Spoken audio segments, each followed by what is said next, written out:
Mr. Chairman, you say on page 6, we should address the fiscal challenges in a way that takes into account both the need for long-range sustainability and the fragility of the recovery. There are some in the Congress who have been arguing that it's very important in the appropriations we are now voting on for the fiscal year that begins in a couple of months that we substantially reduce what we're committed to spend.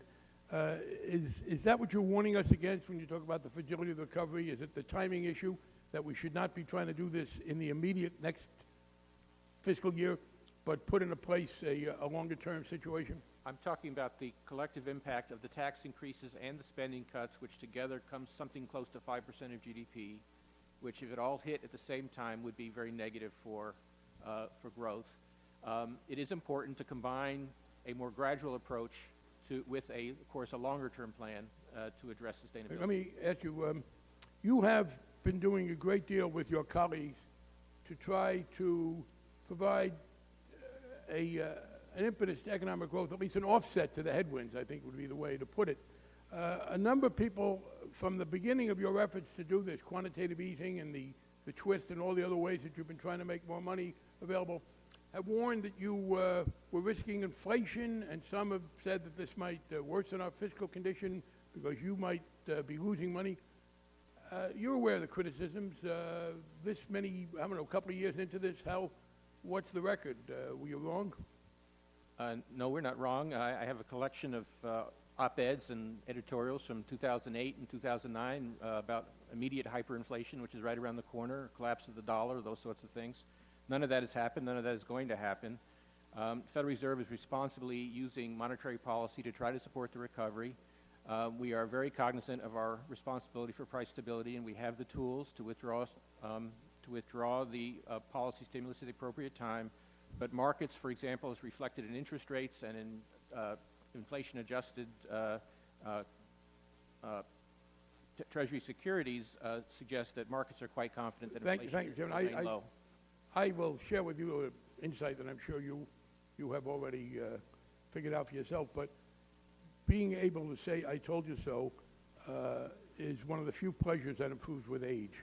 And you are certainly entitled to do that with the people who were calling. Well, part of the problem, though, was that it was ideologically motivated, some of this criticism. That is, there are people, and we have legislation that's been introduced, they're holding it off till after the election because they don't want to, I think, be seen supporting it too popularly, but people will advance it if they can, which would cut in half your dual mandate. You are mandated by the law under which you appear today to be equally concerned about price stability and employment.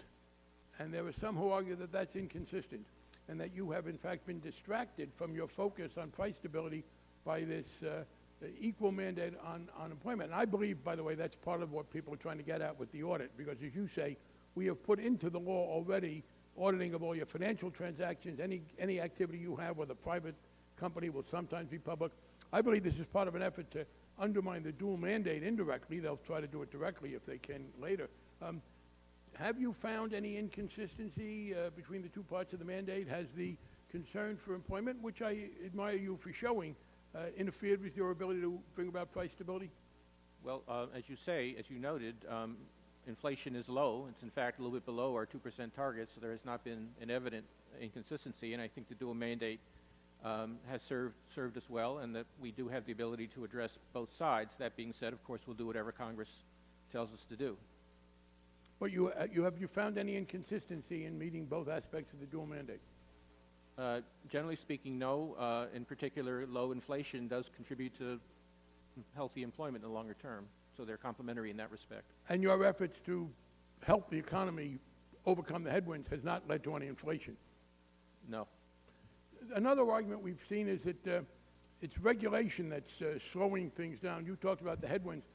I noticed you did not mention the committee meeting you're about to go to was one of those headwinds. Having talked to us about the headwinds, in your judgment, the financial reform legislation that we passed, is that one of the headwinds? Well, I wouldn't want to rule out regulatory and tax factors as part of the uncertainty. There's a lot of uncertainties. I don't mean in theory. I mean the one that we have adopted.